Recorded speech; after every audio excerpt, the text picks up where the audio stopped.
Ayan, dito sa Quebec. Titikman natin yung buko. Yang coconut. Kung anong lasa.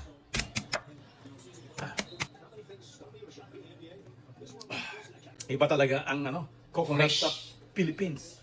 Talaga galing sa Pilipinas to, Otan. Oh, may oo. Ako pa naman gagawin mong sinungaling. Hindi ako nagsisinungaling. Fresh, man. That's how you break Refreshing. coconut juice. Oh, fresh.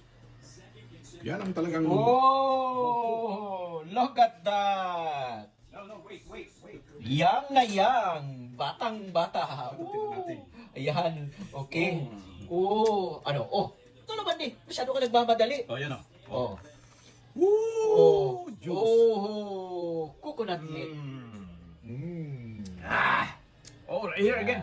Yan, yung mga nabibili nyo dyan sa mga paborito nyong palengke, hindi ganito kasarap. Ito ang talagang fresh. Oh. From the Philippines, man. Oh. Oh, yan o. Oh. Yan. Hindi yan frozen. Hindi fresh na fresh yan o. Oh. Oh. Oh. O ano? Pwede na yung Rolex makuha? No. Kung sarap Magbayad ka pa pa next week.